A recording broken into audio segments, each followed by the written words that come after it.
നല്ല വൃത്തിയായിട്ട് തേച്ച് പിടിപ്പിച്ച് ഭംഗിയായിട്ട് മറ്റൊരാൾക്ക് ശല്യം ഇല്ലാത്തതിലേ കൊണ്ടുവരുള്ളൂ.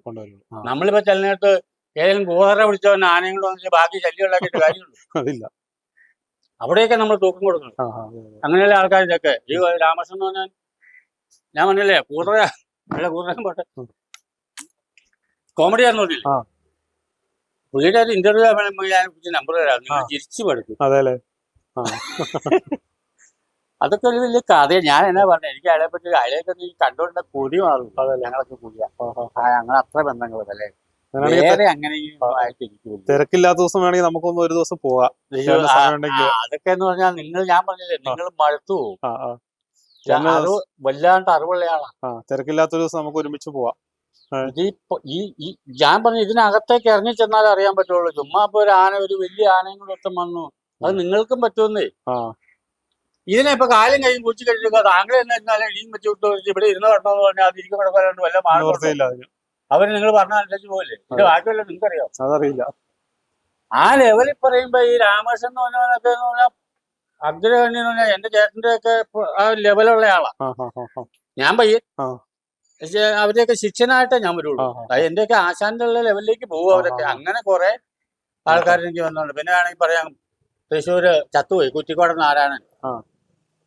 കുറ്റിക്കോട് നാരായണൻ ഒരു ആന എന്ന് വെച്ച് വന്നുകൊണ്ട് ഞാൻ പൊരുതിയില്ല. ഒരു പ്രത്യേക ഭംഗിയാവണി വന്നത്. വെള്ള മുണ്ടൊക്കെ ഇട്ടിട്ട് നേരിയത് കുറച്ച്. അന്നത്തെ കാലത്ത് ഇയാൾക്കൊരു, എനിക്കൊരു 17-18 വയസ്സുള്ളപ്പോ ഇയാൾക്കൊരു 60 വയസ്സുണ്ട്. അന്ന് എന്നേക്കാളും ചിലപ്പോ ഇയാൾക്ക് നടക്കുള്ളൂ എന്ന് പറഞ്ഞാൽ അന്ന് ഈ സ്റ്റെപ്പ് അടിക്കുന്ന കാലമില്ലേ, സ്റ്റെപ്പ് തലപിടി സ്റ്റെപ്പ് ചെവി കൂടിയിട്ട് ഹിപ്പി പോലെ ആ ഹിപ്പി ആയിരിക്കണേ, ആ ചുരുട്ടണ പോലുള്ള ഇതൊക്കെ ഇല്ലേ. അപ്പൊ ഇയാളുള്ള ഇഷ്ടപ്പെട്ട് ഞങ്ങൾ ഇതിന് വായും പൊഴിച്ച് പോയി ഇരിക്കുക. ആ പ്രാന്തമുള്ളതുകൊണ്ടാണ്, അല്ലാണ്ട് അതിന് സിനിമാണായിട്ടോ സിനിമ നടിയായിട്ടോ അല്ല. അപ്പൊ ഈ പുള്ളി അങ്ങനെ വരുവുള്ളൂ. ഇതൊക്കെ ചുരുട്ടി കെട്ടി വിജയാന കണ്ണപ്പള്ളി വിജയാന കിടങ്ങാട്ട് വിജയെന്ന അമ്മാന സ്പോൺസർ കയറ്റി വന്നത് 15 ആനയുടെ ഉള്ളിലായില്ലെങ്കിൽ വന്നു കഴിഞ്ഞാൽ നമുക്ക് രോമാഞ്ചം ഉണ്ടാവും. ഭയങ്കര ഭംഗിയായുള്ള ആനപ്പള്ളി. അങ്ങനെ ഞാൻ ഒരുത്തനെയും കണ്ടിട്ടില്ല. അയാളുടെ ഭംഗിയിൽ ആന കയറുന്ന ഒരു വ്യക്തിനെ ഞാൻ കണ്ടിട്ടില്ല. കാരണം ഈ ആളിത്തുള്ള 5 അടി പൊക്കമുള്ളൂ, ആകെ 30 കിലോ ഉള്ളൂ. ഈ ആന കൊമ്പ പിടിക്കാൻ കിട്ടൂല. പക്ഷേ ഇങ്ങനെ ഒരാള് ചെല്ലപ്പെട്ട ഒരു ആനയായിട്ട് വരുമ്പോ നമുക്കൊരു കോഴി തോന്നൂലേ? തോന്നുന്നു, തീർച്ചയായിട്ടും. അത് കാണാനായിട്ട് ഞാൻ പോയിട്ടാണല്ലേ. ഞാൻ പറഞ്ഞ ഇയാൾ 5 അടിക്കുള്ളിൽ ഇല്ല, ഒരു 30 കിലോ തൊഴിൽ വണ്ണമൊന്നുമില്ല. പക്ഷെ ഇയാൾ വന്നത് പറഞ്ഞാൽ ഇയാളുടെ വേഷഭൂഷാദികൾ കണ്ടു കഴിഞ്ഞാൽ നമ്മൾ ആരായാലും അതാ എത്ര ഭംഗിയിൽ ഞാൻ ആരെയും കണ്ടില്ല. വേങ്ങാട്ട് വിജയനാഥ എഴുന്നള്ളപ്പാനയാണ് 15 ആനയുടെ ഉള്ളിൽ കോലം കയറ്റി എഴുന്നള്ളിച്ച് ഒരാൾ പോകുന്നത്. അത് നമുക്കൊരു പ്രത്യേക കൊതി തീരാത്ത ഭംഗിയാണ്. അതിനായിട്ട് ഞങ്ങൾ പോകാറുണ്ട് പിള്ളേര്. അപ്പൊ പുള്ളിയുടെ ഗിരിക്കകത്ത് പോയി വായുമ്പോഴത്തേക്ക് ഈ പുള്ളി എന്നൊക്കെ ചെയ്യുന്നറിയാം. എന്റെ ഇപ്പൊ പറഞ്ഞൊക്കെ അല്ലാതെ പിന്നീടുള്ള ഈ അവശകങ്ങളെയൊന്നും എനിക്ക് ശരിക്കും പറഞ്ഞാൽ ഇപ്പൊ അഹങ്കാരം നോക്കില്ല, എനിക്ക് ഇഷ്ടമല്ല. വൃത്തികെട്ട പണി ചെയ്യുന്ന പറഞ്ഞാൽ പല രീതിയിൽ ചെയ്യുന്നതുകൊണ്ട് നമുക്ക് കണ്ട ഒരു രീതി തയ്ക്കാൻ പറ്റാത്ത പണി ചെയ്യുന്നത്. ഞാൻ പറഞ്ഞൊക്കെ എന്റെ കാര്യങ്ങൾ പറഞ്ഞോണ്ടെങ്കിൽ പലതും നമ്മളങ്ങനെ ആദ്യം എടുത്തു പറയാനൊന്നുമില്ല. വൃത്തികേട് പലരും ചെയ്യുമ്പോൾ നമുക്കത് താങ്ങാൻ പറ്റില്ല ഈ കാണിക്കുന്ന കോഴ്സുകൾ. അപ്പൊ ഇതിന്റെ രോഗങ്ങളാണെങ്കിലും പല കാര്യങ്ങളാണെങ്കിലും ഞാൻ ചോദിക്കട്ടെ, ഒരു അമ്പലപ്പുറമിലേക്ക് കൊണ്ടുവരുമ്പോ ഇതിന്റെ 4 കാല നഖവും തേച്ച് വെളുപ്പിച്ച് കുമ്പും വെളുപ്പിച്ച് ഭംഗിയായിട്ട് ഒരു 9 കുറിയും കുത്തി തേച്ച് വെളുപ്പിച്ച് പുള്ളിയായിട്ട് കൊണ്ടുപോയി. ഇത് കഴിഞ്ഞാൽ ഈ പറമ്പിൽ കൊണ്ടുവന്നേക്കുമ്പോ നീറ്റയില്ല, വെള്ളമില്ല, മഞ്ഞുമില്ല, നോക്കില്ല എന്നാൽ എന്ത് പറഞ്ഞാ ശരിയാണ്. ഞാൻ അതൊക്കെ വെച്ചിട്ടായി പറഞ്ഞത്. പലരും നമുക്കറിയാം, നിങ്ങൾക്കറിയാൻ പാടില്ല.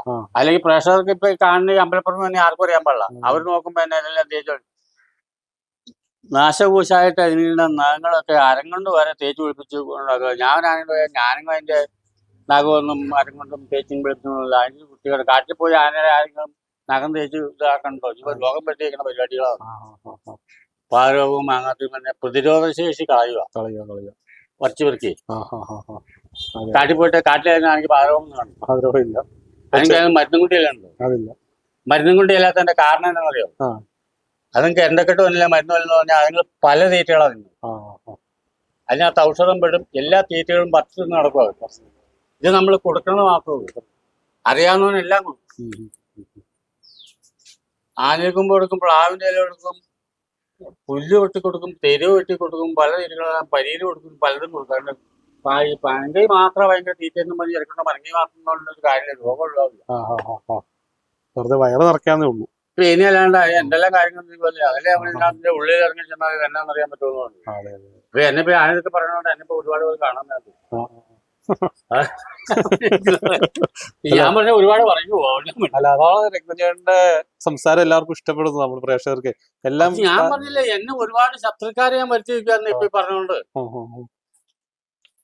അപ്പൊ ഈ നഖം തന്നെ ഈ തേച്ച് കൊടുക്കുന്ന കാണിച്ചക്കാർക്ക് നല്ല ഭംഗി, എന്തോരം തേച്ചാലും പറ്റില്ല. ആരോ എനിക്കുള്ളതും നല്ല ആരോഗ്യമൊക്കെ വെച്ച് തേച്ച് വെളുപ്പിച്ച് ഭംഗിയായിട്ട് കൊണ്ടു നിർത്തുമ്പോ അതിന്റെ ജന്മ കളയണെന്നുള്ള ആരും അറിയണില്ല. പാതരോഗമുള്ള 75% ആർക്കും പാതരോഗ പുതിയ നമ്മുടെ ഈ പല്ല് കൊണ്ട് ക്ലീൻ ചെയ്യും. നമ്മൾ വല്ലപ്പോഴും ചെയ്യുമ്പോ 4 മണി അടുപ്പിച്ചാൽ ക്ലീൻ ചെയ്യും, പിന്നെ കാറ്റത്ത് കാണിക്കുമ്പോ പറ്റില്ല. അതുപോലെ തന്നെ പ്രതിരോധ ശേഷി എപ്പോ ഈ ആൾക്കാർ കളയണ അറിയാൻ പറ്റില്ല. കാരണം ഭംഗിക്ക് കുറെ കുറിയും കുത്തിയും അങ്ങനത്തെ വേണ്ടോ, ആനയ്ക്ക് രീതിയുണ്ട്. അപ്പൊ നമ്മളങ്ങനെ കൊണ്ടുപോകുമ്പോ അതിന്റെ ഈറൊക്കെ ഈർന്ന പറയണേ നഖം, അതൊക്കെ വല്ലാണ്ട് വളർന്നു കഴിയുമ്പോ അത് അത്യാവശ്യം തേച്ച് കൊടുക്കുന്ന ഒരു കല്ലടിച്ച് വെച്ചാൽ അത് തേച്ച് കഴുകി കൊണ്ടു നടക്കുക. അണ്ട് അതിലേക്ക് ഒരുപാട് ഈ ഭംഗിക്കായിട്ട് പോകുമ്പോ അത് ഒരുപാട് പ്രശ്നങ്ങളുണ്ട്. ഇതിപ്പോ ഞാൻ പറഞ്ഞപ്പോ എന്നെ ശത്രുക്കാരായില്ല, എനിക്ക് ബാക്കിയുള്ളവർക്ക്. കഴിഞ്ഞപ്പോ പറഞ്ഞില്ലേ, ഞാൻ ഈ 40 കൊല്ലം ആൺ കൊണ്ടുവന്നിട്ടുണ്ടെങ്കിൽ ഞാൻ പാതരോഗം എന്നാന്ന് ഞാൻ കണ്ടിട്ടില്ല, എനിക്ക് അറിയില്ല. പിന്നെ ഇനി ഇതിന് വരുവാണ് അതിന്റെ വിധി. പറഞ്ഞല്ലോ. അല്ല, ഇത് ശരിക്കും ഈ കാര്യങ്ങൾ പറയണ ശത്രുക്കാരെ ഉണ്ടാക്കുമല്ല, ശരിക്കും ഒരു പഠിക്കണം അല്ലെങ്കിൽ മനസ്സിലാക്കേണ്ട ആൾക്കാർക്ക് അത് മനസ്സിലാക്കി അവരുടെ രീതി മാറ്റാൻ സാധിക്കുമെന്ന് എന്റെ ഒരു അഭിപ്രായം. ചിലർക്ക് അറിയില്ല, അങ്ങനെയല്ല, അറിയാതെ ചില ആൾക്കാരുണ്ടല്ലോ, ഇതിനെ കുറിച്ച് അറിവില്ലായ്മ കൊണ്ട് ചെയ്യണതുണ്ട്, മനഃപൂർവ്വം ചെയ്യണതുണ്ടോ? ഈ അറിവില്ലായ്മ കൊണ്ട് വന്നപ്പോ ചങ്ങാതി ഞാൻ വേറെ കാര്യം പറയാം. ഞാനിപ്പോ ആന കയറുന്നു പറഞ്ഞാൽ എനിക്ക് മാന്യമായി എനിക്ക് ജീവിക്കാനുള്ള ശമ്പളം എന്റെ ഓർമ്മയുണ്ട്. ഇത് എഴുന്നള്ളിക്കാതിരിക്കട്ടെ, അവർക്കത് വിഷയമല്ല, എനിക്ക് ജീവിക്കണ്ടേ, അതിനുള്ള ശമ്പളം അവർ തന്നെ ഉണ്ട്. എഴുന്നള്ളിക്കാൻ പോയാൽ എനിക്ക് വേറെ കിമ്പളം കിട്ടുന്നുണ്ട്. എനിക്കൊരു 5000 രൂപ 6000 രൂപ വാറ്റാക്കാശം തരുന്നപ്പോ അത് വേറെയാ, അന്നേരം ഒരു ശമ്പളമുണ്ട്. ഇന്ന് അതല്ല. ഞാനൊരു ദിവസം 500 രൂപ 1000 രൂപ ചോദിച്ചാൽ 250 രൂപയ്ക്ക് മറ്റൊരുത്തം കൊണ്ടുവരാൻ പറ്റുവാണെങ്കിൽ അവൻ ആനയെ കൊടുക്കും. അവന് എന്ത് അറിവുണ്ടെന്ന് നോക്കണില്ല. ഈ വില മതിക്കാൻ പറ്റാത്ത മുതലേ അവന്റെ അറിവല്ലേ അവൻ ചെയ്യുള്ളൂ. അപ്പൊ അതിന് കീഴിൽ അവര് നോക്കണല്ലോ. അതാണ് ഞാൻ ആദ്യം പറഞ്ഞത്, ഇത് ബിസിനസ് ലെവലാണ്. അത് വ്യത്യാസം കിടക്കണം. ബിസിനസ് ലെവലല്ലാത്ത ഇതുപോലെ ചുരുക്കം ആനകൾ മാത്രമേ ഉള്ളൂ, വളരെ ചുരുക്കം. ബാക്കി ആരും ആന കോടികൾ കൊടുത്ത് മേടിക്കുമ്പോഴും കാശുണ്ടാക്കാനല്ലേ മേടിക്കുന്നത്. ഈ കോടികൾ ആർക്ക് വില വന്നെങ്ങനെ? ഒരു മൃഗത്തിന് ഇത്രയും വില വന്നെങ്ങനെ? മുഴുത്തൊരു ആണെങ്കിൽ 2 ലക്ഷം രൂപ 3 ലക്ഷം രൂപ 4 ലക്ഷം രൂപ ഒരു പേഴ്സണൽ. ഡീസൽ വേണ്ട, ഇന്ധനം കോപ്പ് വേണ്ട, വേറെ ഒരു കോപ്പും വേണ്ട, വണ്ടിക്കൂലി. ആ വണ്ടികളെ വെച്ചിട്ട് ആ വണ്ടിക്കൂലിയുടെ കമ്മറ്റിക്കാരെ കൊടുക്കുന്നത് അവള് ബിസിനസ്. ഇപ്പൊ ഈ പേരെന്നെടുത്തോളാണല്ലോ, ഒരു 50 ലക്ഷം രൂപ ചെയ്തൊരു ആന ഉണ്ടാക്കും, മുഴുത്ത ആന. അതിന് വലിയ ഇതൊന്നുമില്ല. ഈ പണിക്കാരന്റെ പൈസ നമ്മളെ കാര്യം. പിന്നെ ഈ പള്ളി പെരുന്നാളായി വെള്ളി പെരുന്നാളായി ഗണഗുണിയായിട്ട് കൂട്ടായിട്ട് വർഷകാലം അങ്ങനെ കഴിയുമ്പോ പിന്നെ 2-3 കിട്ടുമ്പോ ആ ചെലവ് മനസ്സിലായോ?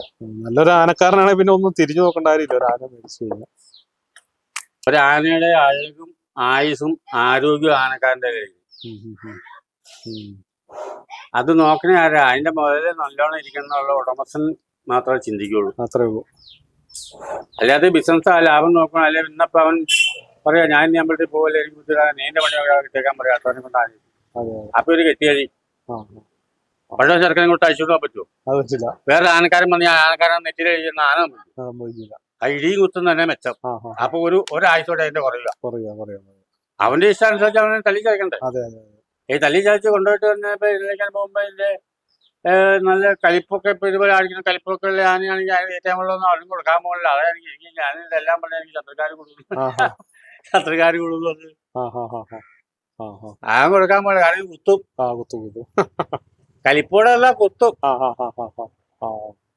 അപ്പൊ എങ്ങനെയുണ്ട്? അതെന്താ ശരിക്കും അതാണ് ആനയുടെ ആരോഗ്യ അഴിവൊക്കെ ആനക്കാരൻ തന്നെയാണ് ഞാൻ പറഞ്ഞിട്ടുണ്ട്. അത് പറഞ്ഞല്ലോ. അപ്പൊ അത് അങ്ങനെയുള്ള ഒരു റോസിനാണെന്നുണ്ടെങ്കിൽ അത് മാറ്റം തയ്യാറാവില്ല. അവൻ റീസെന്റ് ആയിട്ട് തന്നെ കൊണ്ടുനടക്കുകയാണെങ്കിൽ ഒരു പരിപാടിക്ക് പോയ വില 10-9 അല്ലെങ്കിൽ 50,000 1 ലക്ഷം രൂപയാണെങ്കിൽ അത് പൊക്കോട്ടേന്ന് വെക്കും. അതെ എല്ലാം തയ്യാറാവും. ആവില്ല, ആരും തയ്യാറാവില്ല. പിന്നെ ആനക്കാരുടെ കയ്യിലും ഉണ്ട് ഒരുപാട്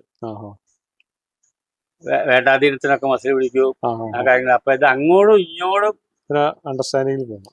അത് മുമ്പോട്ട് പോകും. നമ്മുടെ ഇപ്പൊ ഈ നാട്ടിൽ കാണുന്ന ആനകൾക്കൊക്കെ ശരിക്കും ഇപ്പൊ സാധാരണ വരുന്ന അസുഖങ്ങള് കോമൺ ആയിട്ട് എന്തൊക്കെയാ കാണുന്നത്? നാട്ടിലെ അസുഖങ്ങൾ എന്ന് പറഞ്ഞാൽ ഇപ്പൊ ഈ പാചകം മെയിനായിട്ട് ഇപ്പൊ ഒത്തിരി ആനക്കുണ്ട്. അതിനകത്ത് ഇപ്പൊ ഒരുപാടൊന്നും പറഞ്ഞില്ലെങ്കിൽ എണ്ണക്കെട്ട് പല ആനകൾക്കും പല്ലിന്റെ കംപ്ലൈന്റും തിന്നാതിരിക്കാതെ എണ്ണക്കെട്ട് അസുഖങ്ങളുണ്ട്. പിന്നെ പറഞ്ഞാൽ നമ്മൾ മനുഷ്യനുള്ള എല്ലാ അസുഖങ്ങളും ആനക്കുണ്ട്. കൊളസ്ട്രോളിന് ഷുഗറിന് ഇപ്പൊ ഞാൻ ആദ്യം കൊണ്ടുവന്ന ആന ക്യാൻസർ ആയിട്ട് പോകണം. അതിന് മുമ്പ് ആനയുടെ എന്തെങ്കിലും നഷ്ടപ്പെട്ടു. അതിന് ബ്രെയിൻ ട്യൂമറായിരുന്നു. അത് നമ്മുടെ കുറ്റമല്ല. അസുഖങ്ങൾ ഇങ്ങനെ വന്നിട്ട് എല്ലാത്തിനും നമുക്കൊന്നും പറയാൻ പറ്റില്ല. ഡോക്ടർമാർക്കും ഒന്നും ചെയ്യാൻ പറ്റില്ല. ഈ പറഞ്ഞ അസുഖം വല്ലതും കണ്ടുപിടിച്ച് ചെയ്യാൻ പറ്റില്ല. എണ്ണക്കെട്ടെന്നൊക്കെ പറഞ്ഞാൽ നമുക്ക് കുറെ ഒഴിവാക്കാവുന്ന കാര്യങ്ങളുണ്ട്. നമ്മൾ കൊണ്ടുനടക്കുന്ന ആളുടെ കപ്പാസിറ്റി നമ്മൾ അറിയിക്കണം.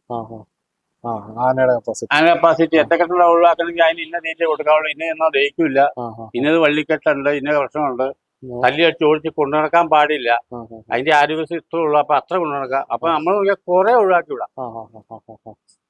അന്നേരം അതിന്റെ ഉടനെ പറയാം അന്വേഷണത്തൊക്കെ കൊണ്ട് കളിച്ചോളണം, അവിടെ കൊണ്ടുപോകണം, ഇവിടെ കൊണ്ടുപോകണം, പണ്ടാണെന്ന് പറഞ്ഞാൽ നമ്മൾ ബാധ്യസ്ഥനാവുക കൊണ്ടുപോകാൻ.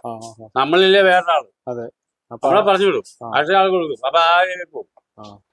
ആനയുടെ ആരോഗ്യത്തിന് ശരിക്കും ഇതൊന്നും വലിയ അറിയാനും പറയാനും. അതുപോലെ നമുക്ക് ഈ ആനകളെയൊക്കെ കുളിപ്പിക്കണ നമ്മള് എത്ര ദിവസമൊക്കെ കൂടുമ്പോഴാണ് എങ്ങനെയാണ് ഒരു കുളിപ്പിച്ച് എത്ര ദിവസം എന്നുള്ള കണക്കില്ല. ഇപ്പൊ ഈ അമ്പലത്തിൽ അമ്പലം ഒരു പരിപാടിക്ക് നമ്മൾ വരുവാണെങ്കിൽ മണ്ണും ചെളി മേറ്റിരുന്ന ആൾക്കാരായി എന്ന് പറയും. അപ്പൊ നമ്മളിപ്പോ സാധാരണ ഞങ്ങളൊക്കെ ഉപയോഗിക്കാനുള്ള ചകിരി കല്ലൊക്കെയാണ്. അപ്പൊ അത് ഓടിച്ചൊരു ഭംഗിക്ക് വേണ്ടിയിട്ട് ആ അഴുക്ക് മാറി കിട്ടാൻ വേണ്ടി വൃത്തിയാക്കാൻ വേഗം ചെയ്യാവുന്ന കാര്യം ഇപ്പൊ ബ്രഷ് ഉണ്ട്. അതൊക്കെ നമ്മൾ തേച്ച് കഴിയുന്നതൊക്കെ. പിന്നെ ഇതിന്റെ ആരോഗ്യപരമായ കാര്യമുണ്ട് ഇടയ്ക്ക്. അതൊരു വേണമെങ്കിൽ ഒരു 3-4 ദിവസം കൂടുമ്പോൾ അല്ലെങ്കിൽ ആഴ്ചയിലൊക്കെ ആയിട്ട് അതിനെ ഇരുത്തിയിട്ട് കിടത്തി കഴിയുന്നു, കഴുകി ഏൽപ്പിക്കുന്നു. ആ ഇരിപ്പിൽ കയറിയിട്ട് അതിന്റെ തലക്കുന്നി മുതൽ അങ്ങ് വാൽക്കുടം വരെ ഒരു കല്ലുകൊണ്ട് ഒരു കാട്ടുകല്ല് വരച്ച് കൈ തിരിയാതെ കൈപ്പാട് തിരിയാതെ അങ്ങ് ഉറച്ചു വിട്ടാൽ അത് എണ്ണയിടും. അതൊരു ചികിത്സയാ. അങ്ങനെ ഒരു ഗുണമുണ്ട്. പിന്നെ അതിന്റെ തഴമ്പുകള്, ഈ കിടക്കുന്നതിന്റെ ഒരു തഴമ്പുണ്ട് അവിടെ, ഇവിടെ കയ്യിൽ ഇവിടെ തഴമ്പുണ്ട്. അങ്ങനെയുള്ള ചില സാധനങ്ങളുണ്ട്. അതൊക്കെ ഒന്ന് കല്ലിന് ഒഴിച്ചു വിട്ടാൽ തടമഴകൾ ഉണ്ടാവാതിരിക്കും. അപ്പൊ ഇത് കിടക്കണ എവിടെയാന്ന് പറയാൻ പറ്റില്ല. ചിലപ്പോൾ പനങ്കേട് വരെ ഉണ്ടാവും. ഞാൻ വേറെ പുറത്തുകൊണ്ട് കെട്ടുകയാണെങ്കിൽ ചിലപ്പോൾ കല്ലേ കിടന്നു വരും. അതൊക്കെ ഒഴിവാക്കാനാണ് ഈ പണ്ടുള്ള ആൾക്കാർ കാരണവന്മാർ കാണിച്ചു തന്നേക്കുന്നത് ചെയ്യുന്ന കാര്യം. നമ്മൾ ഇപ്പോഴുള്ള ആൾക്കാരായിട്ട് എന്നെ ഒന്ന് പറഞ്ഞു. ഞാനിപ്പോൾ ഉള്ളവരോടൊന്നും പറഞ്ഞിട്ടില്ല കേട്ടോ. എന്റെ കാര്യം എന്റെ അഭിപ്രായം മാത്രമേ ഞാൻ പറഞ്ഞുള്ളൂ. ഇപ്പോഴുള്ള ആൾക്കാരല്ല ഞങ്ങളൊക്കെ ചെയ്തുകൊണ്ടിരിക്കുന്ന കാര്യങ്ങൾ അങ്ങനെയാണ്. അപ്പൊ ഞങ്ങളൊന്നും കയറി ആനയ്ക്ക് തടയോ മുഴയോ പൊട്ടിയോ ചീഞ്ഞോ ഞാൻ പറഞ്ഞില്ലേ വാഴവും ഇതിന് പറഞ്ഞ പരിപാടി അതിന്റെ വിധിയാന്ന് ഞാൻ പറഞ്ഞതിന്റെ കാര്യം ഞാൻ നോക്കണം. അത് തടയും മുഴയൊന്നും അതിന്റെ മേത്തെങ്ങും ഇല്ല. ഉണ്ടോ? ഇല്ല, ഒന്നും കാണാനില്ല. കഴിയണം നമ്മുടെ ഇഷ്ടത്തിന് എന്നും ആനയെ കഴിക്കണം നിർബന്ധമൊന്നുമില്ല. പിന്നെ എന്നും കഴിയുന്ന ആനയെന്ന് പറഞ്ഞാൽ വലുപ്പം ഒരു 4 കുടുംബാണെങ്കിലും ഒന്ന് ചകരിക്ക് ഒഴിച്ച് തൂത്ത് കഴിഞ്ഞാൽ അതിന്റെ ആരോഗ്യത്തിനും ഒരു കുളിമുതലൊരു കലിപ്പിലും ഞാൻ എന്നും കഴുകാറില്ല. ഇപ്പൊ എന്റെ ഇവിടെ ഒന്നും പറഞ്ഞില്ല എന്നും കഴുകുന്നത്. ഞാൻ കഴുകാൻ പോലും പുള്ളി പറഞ്ഞിട്ടില്ല. അപ്പൊ ഞാനത് ചെയ്തോളൂന്ന് അവർക്കറിയാം. അതാ വേണം ഞാനിങ്ങനെ ചെയ്യുള്ളൂ. അത് ഞാനിപ്പോ എന്നും ആരെയും കാണിക്കാൻ വേണ്ടി ഞാനൊരു ഉത്സവസമയമാണെങ്കിൽ നമ്മളെന്നും കഴിയേ പറ്റൂ. അല്ലെങ്കിൽ വൃത്തിയിട്ട് കയറിയിരിക്കും ആൾക്കാർ കാണുമ്പോൾ. അതിനൊരു ഓടിച്ചൊരു പോളിഷ് എന്ന് പറയും. അതാണ് കഴുക്ക്. പിന്നെ ഞാൻ ചികിത്സയുടെ അറിയണം. ചികിത്സകൾ എന്തൊക്കെയാണ് ഈ കഴുക്കിന്റെ ഇത് പറഞ്ഞെന്ന് പറഞ്ഞാൽ ഇന്നത്തെ രീതി ഞാൻ പറഞ്ഞേ. ഇപ്പൊ നേരത്തെ എന്ന് പറഞ്ഞു കഴിഞ്ഞാൽ തടി വലിച്ചൊക്കെ നടക്കുന്ന ആനകളെ അത് പോരാട്ടോ. അതുങ്ങളെ നമ്മൾ എത്ര പാദയാത്രയായാലും നമ്മളെ മൂളെ കയറിയിരുന്ന് പണിയുന്നവനും അറിയാവുള്ളൂ അതിന് എവിടെ തല്ലിയിട്ടുണ്ട്, എവിടെ തടിമുട്ടിയിരുന്നൊക്കെ. പണിത് പോകുമ്പോ സംഭവിക്കാം. ഇപ്പൊ ഒരു മരം ഇങ്ങനെ പിടിച്ചു വരിക, ഇപ്പൊ കാലെ കുത്തിയിട്ടുണ്ടെങ്കിൽ അത് അവനെ അറിയാവുള്ളൂ. അവൻ തന്നെ കഴിയണം അതിന്. അത് കഴിയിരിക്കണം കൃത്യമായിട്ട്. അവൻ ഉറങ്ങിയില്ല ശരി. അന്നാ പണി കഴിഞ്ഞിട്ട് ആനെ വൃത്തിയായിട്ട് കഴുകി പുഷ്ടിയാക്കി കയറ്റിയതോ. അത് പുഷ്ടിയായിട്ട് നിൽക്കണമെങ്കിൽ, ഇല്ലെങ്കിൽ കാണാം. അതാണ് ഈ പണിയുടെ അകത്തുള്ള നല്ലൊരു കാര്യം. പിന്നെ ഞാൻ ചികിത്സയിലാണ്. ഇന്നത്തെ രീതിക്ക് വലിയ ചികിത്സയുടെ ആവശ്യമില്ല ആരോഗ്യം. അതായത് ഇപ്പൊ സീസൺ നീരൊക്കെയുള്ള ആനകളാണെങ്കിൽ നമ്മൾ ഇച്ചിരി വാട്ടിപ്പിടിക്കും, ഇച്ചിരി തീറ്റയും വെള്ളം കുറച്ച് ഇച്ചിരി ക്ഷയിപ്പിച്ച്. അതിനകത്ത് കുറ്റം പറഞ്ഞിട്ട് കാര്യമില്ല, കാരണം എന്നാലും എഴുന്നേറ്റ് പോകും. പുഷ്മേത് എല്ലാ രീതിയിലും തീറ്റയും കൊടുത്ത് നിന്ന് ഭംഗിയായി കഴിയും, ചുവ കൊണ്ടുവരാൻ എഴുന്നേൽ പറ്റിക്കില്ല, നേരത്തെ നേരായി കയറി കിട്ടും. അപ്പൊ നമ്മളെ കുറ്റം പറയാൻ പറ്റില്ല, അത് ആരായും ചെയ്യും. അങ്ങനെയുള്ള ആനയ്ക്ക് ചികിത്സയുടെ ആവശ്യമുള്ളൂ. അല്ലാതെ ഇപ്പൊ ആളുടെ ആനയാണെങ്കിൽ, അത് നോക്കാത്ത ആനയാണ് ഇപ്പൊ അതിന് വർഷത്തിലാണ് നേരിടുന്നുണ്ടെങ്കിൽ, ഇപ്പൊ ഒരു മേടമാസം ഇടവമാസമായിട്ട് നീരാണെങ്കിൽ കംപ്ലീറ്റ് എഴുന്നേൽപ്പം കിട്ടാണ് അതിനെ വാട്ടിപ്പിടിക്കേണ്ട കാര്യമില്ല. അതിനെ പുഷ്ടിയിൽ സാധാരണ രീതിയിൽ ആഹാരം കഴിച്ച് കുളിപ്പിച്ച് അങ്ങ് പോവുക. അപ്പൊ നമ്മൾ ജീവിക്കും പോലെ നമ്മളെ സമയത്ത് ആഹാരം കഴിക്കണം, നമ്മൾക്ക് വരുന്ന വഴി കഴിക്കണം, അങ്ങനെ പോകുമ്പോൾ നമുക്ക് ജീവിക്കേണ്ട ആവശ്യമില്ല. അത് തന്നെ സെയിം. അപ്പൊ ഇച്ചിരി വാട്ടിപ്പിടിച്ച് ഇങ്ങനെ പോകുന്ന ആനകളെ അപ്പൊ വാട്ടിപ്പിടിച്ചാണല്ലോ നമ്മൾ എഴുന്നേൽച്ച് പരിപാടി കഴിഞ്ഞ് കയറ്റുന്നത്. അതുങ്ങളുടെ ആരോഗ്യം വീണ്ടെടുക്കാൻ വേണ്ടി വേണമെങ്കിൽ ഇപ്പൊ പഴയകാലത്ത് പണിയണ ആനകൾക്കൊക്കെ ആണെങ്കിൽ ആട് ചികിത്സിച്ചു കൊടുക്കും, ആട് മരുന്നുകൾ കൂട്ടി. അല്ലെങ്കിൽ എള്ള് വേണേൽ എള്ള് കൊടുക്കാം. എള്ള കൊടുക്കണം പറഞ്ഞാൽ ഒരുപാട് പാകവും പത്തിയൊക്കെ നോക്കേണ്ട, ആണിന്റെ ശരീരം എള്ളാവുക, അത് ഒരുപാട് ശ്രദ്ധിക്കേണ്ട കാര്യമുണ്ട്. പിന്നെ ഇല്ലെങ്കിൽ കരിപ്പെട്ടി, ചുവന്നുള്ളി, ഇതൊക്കെ നമ്മൾ ചെയ്തിട്ടുള്ളത്, എനിക്കറിയാവുന്ന ഞാൻ പറഞ്ഞു. അങ്ങനെ ചെറിയ ചികിത്സ, അതിൽ ഇതൊക്കെ ഏത് വേണമെങ്കിലും ചെയ്യാം. പിന്നെ ഒലിക്കാനാണെങ്കിൽ ഇപ്പൊ ഇങ്ങനെ കയറ്റി നിർത്തിയിട്ട് ഉള്ളി തണവ് കൊടുക്കും, ഒലിച്ചു വരാൻ വേണ്ടി തണവ് നാപ്പിക്കാൻ, തൈരും ചോറ് കൊടുക്കും. അതിപ്പോ വലിയ ചികിത്സയൊന്നുമല്ല, തൈരും ചോറിന് ഉള്ളു കിടക്കും. അതുപോലെ ഇത് ഈന്തപ്പഴം, ചെറുപയർ ബെസ്റ്റ്, ഞാൻ ഇതിനതാ ചെയ്യാറ്. ഞാൻ എല്ലാ കൊല്ലവും കൊടുക്കും. നീര് കിട്ടുമ്പോ ഒരു 10 കിലോ അരി, 3 കിലോ ചെറുപയറും, അല്ല ഒരു തുടങ്ങുമ്പോൾ മുതൽ അയക്കണം കൊടുക്കും. വേറെ ഒരു ചികിത്സ ചെയ്യാറില്ല. പിന്നെ ചികിത്സേന്റെ ആവശ്യമില്ല. അമിതമായിട്ടുള്ള പണിക്കോ കാര്യങ്ങളോ ഒന്നും നമ്മൾ പോകണില്ല, അങ്ങനെ ഒലേനെ ഒരു പരിപാടിയും ചെയ്യില്ല, അതുകൊണ്ട് അത് ചെയ്യാറില്ല. ഇത്ര ചെയ്യും. ചികിത്സ എന്ത് വേണം നമുക്ക് ചെയ്യാം. ചവനപ്രാശം വേണേൽ അത് കൊടുക്കാം. ചവനപ്രാശം ഒന്നും അങ്ങ് നീണ്ടു നിൽക്കണമല്ല. ഇപ്പൊ ഈ കരിപ്പെട്ടി വിള്ളിയൊക്കെ പറഞ്ഞോണം തന്നെ അത് ഇടക്കാതെ ഉള്ളൂ. ആടിരിച്ചോട്ടാ നീണ്ടു നിൽക്കും. അത് പഴയ പണിയാനകൾക്കായിരുന്നു. കൂപ്പിന്നൊക്കെ ഇറങ്ങാണ്ട് സ്ഥിരമായി പണി ഇറങ്ങാനല്ലേ. അതൊരു ഇന്ന പണി കഴിയുമ്പോ ഞങ്ങൾ ഇറക്കിയിരുന്നു. മഴ വർഷം കർക്കിടക കർക്കിടക മാസമൊക്കെ ആകുമ്പോൾ കയറ്റി ഇരുന്നിട്ട് ഉടമസ്ഥന്മാരന്ന് അതിന് അരികളാറും ജീവമൊക്കെ അല്ലെ കുറെ മരുന്നുകളുണ്ട്, അതെല്ലാം കൂടി ആട് മേടിച്ചിട്ട് ഉണ്ടാക്കിയിട്ട് ഉള്ളിടിച്ച് മരുന്നാക്കിയിട്ട് കൊടുക്കും ആ ബലവത്തിന്. ഇതുങ്ങൾക്ക് അതിന് വലിയ ബലവത്തിന്റെ ആവശ്യമില്ല, കാരണം അതിനുള്ള പണി ഇപ്പൊ ചെയ്യണില്ല. ഇപ്പൊ ട്രെയിനല്ലേ പണിയുണ്ടാ, കൂപ്പൂല ഗീപ്പൂല. ഞാനീ പറഞ്ഞ കൂപ്പിലൊക്കെ പഠിക്കുന്ന കാലത്തെക്കാര് പറഞ്ഞു. പിന്നെ പലരും പല രീതിയിൽ ഉടമസ്ഥന്മാർക്ക് എന്ത് വെള്ളം കൊടുക്കാം. ആനെ ഒരുപാട് ഇഷ്ടപ്പെടുന്നവർ ആ രീതി നോക്കും. പിന്നെ ഈ ദാരിദ്ര്യം വെച്ച് കാശ് എന്നും പറഞ്ഞുള്ള ഇതൊന്നും ഞാൻ ശത്രുക്കാരെ പറ്റി വെക്കണേ. എനിക്കറിയുള്ള കാര്യങ്ങൾ എനിക്ക് പറയാൻ പറ്റുള്ളൂ. ഞാൻ നിന്നതൊക്കെ പിന്നെ ഞാൻ ഈ ഓണാട്ട് നിന്ന് പാലമാശ നിന്ന് ഞാൻ നിന്നവരൊക്കെ ഉടമസ്ഥന്മാരൊക്കെ എന്ന് പറഞ്ഞാൽ കിണ്ണം കാഴ്ചകളാണ്. ഇപ്പൊ ഈ ഓണാട്ട് ഞാൻ പറഞ്ഞില്ല, ആദ്യം ഞാൻ ആനയാണെങ്കിൽ ഓണാട്ടാ. അവര് പുരാതനമായിട്ട് തറവാട്ടുകാരാ. പണ്ട് ഇവർക്ക് ആനയുണ്ട് കണ്ടത്തിൽ. അയ്യോ, ഓണാട്ട് പത്മനാഭൻ എന്നൊക്കെ പറഞ്ഞ അവര് ഞാനൊക്കെ ജനിക്കുന്നതിന് മുമ്പ് അവിടെയാണ്. അവര് മുഖേന അങ്ങനെ വന്ന് ബന്ധപ്പെട്ട് ഇങ്ങനെ അവിടെ ചെന്ന് വിട്ടു ഇങ്ങനെ കൊണ്ടുവന്ന അവരൊക്കെ നമ്മൾ പറയാതെ അവർക്കറിയാം ഈ ആനയ്ക്ക് ഇപ്പൊ ഇന്നത് കൊടുക്കണം ഇന്നത് കൊടുക്കണം അവർക്കറിയാം. അതുപോലെ ഈ ഗ്രാങ്ങാട്ടുമന ഇങ്ങനെയുള്ള മനകളിലൊക്കെ എന്ന് പറഞ്ഞാൽ ആനക്കാരല്ല തീരുമാനിക്കുന്നത്. അവർക്കറിയാം എപ്പൊ എന്ത് കൊടുക്കണം, എപ്പൊ കെട്ടക്കണം, എന്ത് ചെയ്യണം എന്നുള്ളത് അവർക്കറിയാം. ഇത് അറിയാൻ മേലാത്ത ഈ പുതിയ ഉടമസ്ഥന്മാർക്ക് നമുക്ക് പറഞ്ഞു കൊടുക്കേണ്ട കാര്യം. അങ്ങനെയാണ് ചികിത്സാ രീതികൾ. നമുക്ക് വേണം ചികിത്സിക്കാൻ, വേണ്ടെങ്കിൽ വേണ്ട. വലിയ കേവലമൊന്നുമില്ലാത്ത ആനയാണെങ്കിൽ എങ്ങനെയാ പോകും. അതിന് വലിയ ചികിത്സയൊക്കെ ആവശ്യമില്ല. അത് കൊണ്ടുപറങ്ങുമ്പോൾ അങ്ങനെ നടക്കണേ.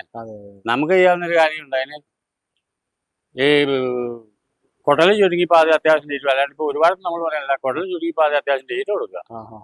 ഗ്യാസ് കയറിയും കിട്ടുമെന്നുണ്ട്. അത്യാവശ്യം ഒന്ന് കഴുകുക. അത് ഞാൻ ഈ പറഞ്ഞ തണ്ടൽ ചിലപ്പോൾ ഒന്ന് കഴുകിക്കളയാം. ഈ വാരം ഉണ്ടാകാണ്ട് ഇടയിൽ ഒന്ന് കഴുകിക്കളഞ്ഞ് ഇച്ചിരി ക്രിമിനാശിനി എന്നാണെങ്കിലും വല്ല ഈ പിന്നെ കലക്കി ഒഴിക്കുന്നത് അങ്ങനെ എന്തെങ്കിലുമൊക്കെ ഒന്ന് ഇടയ്ക്ക് ഒഴിച്ചു കൊടുത്ത് നമ്മൾ കൊണ്ടു നടന്നാൽ വലിയ രോഗമൊന്നും പിടിക്കുകയില്ല. ഇതിങ്ങനെ പോകും. ശരിക്കും ഈ ആനകളെ തടിയൊക്കെ പിടിപ്പിക്കാൻ കൊണ്ടുപോകണം നല്ലതാണെന്നാണോ പറയുന്നത്? തടി ആരെ പിടിച്ചിരിക്കണം. തടി പിടിച്ചില്ലെങ്കിൽ നടക്കുകയും ചെയ്യണം. ആ, ആ. തടി പിടിക്കുന്ന നിർബന്ധമില്ല. ആ. ആനകൾ Exercise നടന്ന നമ്മളെ മനുഷ്യന്റെ എല്ലാ അസുഖം ആരോഗ്യം ഉണ്ട്. ആ, ആ, ആ, ആ. ഞാൻ അധികം കൊണ്ടുപോകും. ആണല്ലേ? ആ, അധികം പോകും. ആ, ആ, ആ, ആ, ആ.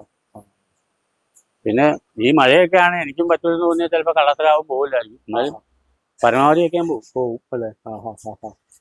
ആനയുടെ ആരോഗ്യത്തിന് വേണ്ടി നമ്മള് ഇനി പറ്റൂല്ലെങ്കിൽ പിന്നെ അടുത്തുള്ള ഒരാൾക്കൊന്നും ഞാൻ വണ്ടി വിളിക്കില്ല. വിളിക്കൂല. ഒരു 10-25 കിലോമീറ്റർ ഉള്ളതിലൊന്നും വണ്ടി വിളിക്കില്ല. ഇല്ല അല്ലേ? ഞാൻ ഇപ്പൊ ഒരു 25 കിലോമീറ്റർ ഒക്കെ ഞാൻ നടന്നു പോകും. എത്ര മണിക്കൂർ കൊണ്ട് ചെല്ലും ശരിക്കും? ഇപ്പൊ ഇവിടെ 25 കിലോമീറ്റർ ഉണ്ടെങ്കിൽ 5 മണിക്കൂർ. തൃപ്പൂണിത്തുറയാണെങ്കിൽ 11 മണിയാകുമ്പോൾ പതുക്കത്ത് വരും. അവിടെ നടന്നാ പാകും. ആണോ? ഇപ്പോഴും നടന്നാ പോവാ? നടന്നു പോകണം. സൂര്യൻ ഒതുക്കുമ്പോ പോകും. ആ, ആ, ആ, ആ. 11-11:30 ആകുമ്പോൾ അത് ആ, വെയില് ചൂടാവണതിന് മുമ്പ് നമ്മൾ അവിടെ കയറിയിരിക്കും. ആ, ആ, ആ. ഇപ്പൊ നമ്മുടെ ഈ അടുത്തുള്ള അമ്പലങ്ങളിൽ കണ്ട ഊട്ടിക്കിട്ട് പരിപാടിയൊക്കെ ഉണ്ട്. ആ. അത് നമുക്ക് സ്ഥിരമുള്ള. ആ. അതിലപ്പോ അകലേന്ന് തന്നെ ആനകളൊക്കെ വണ്ടിക്ക് വരും. ആ. ഞാൻ നടന്നു പോകും. ആ. അപ്പൊ അങ്ങനെയുള്ള കംപ്ലൈന്റുകൾ നമ്മളെ കാണിക്കില്ല. ഇതിപ്പോ ഞാൻ പറഞ്ഞില്ലേ, ഞാൻ പറഞ്ഞ കൂട്ടണ്ട. ആ. ഞാൻ 2010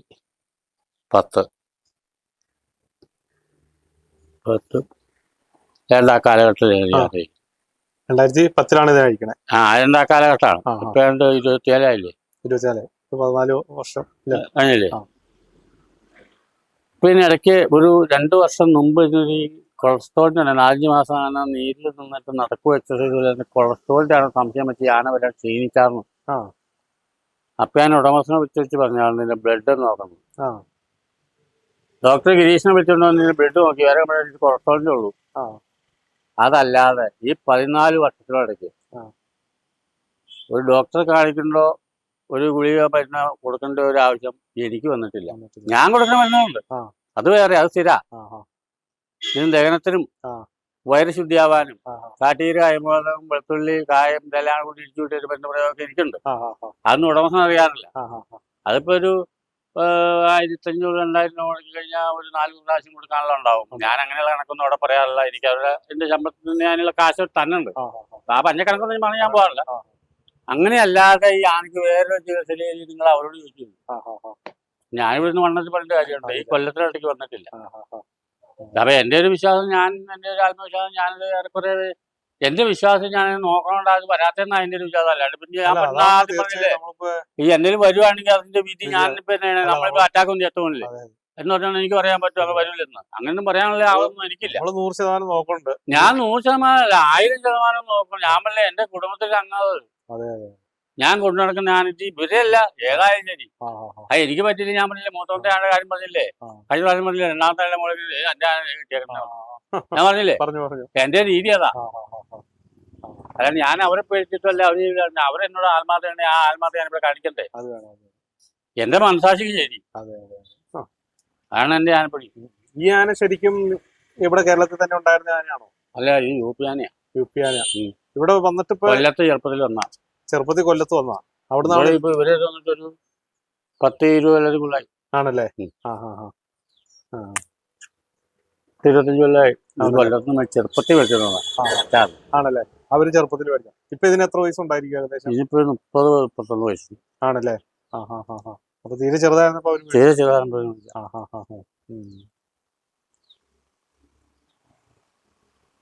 അത് മേടിച്ചെന്ന് പറഞ്ഞാൽ അവര് ലാഭമോ വളക്കലോ അല്ലെ എന്നുള്ളക്ക് ഇതൊന്നും കണ്ടു വെച്ചല്ല.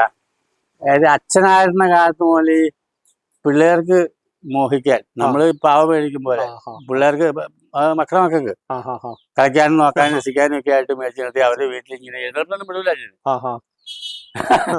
എതിർപ്പൊന്നും വിടൂലായിരുന്നു.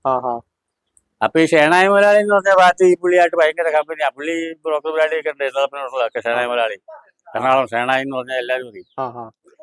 അത് ഇവര് തമ്മിലുള്ള കമ്പനിയാണ്.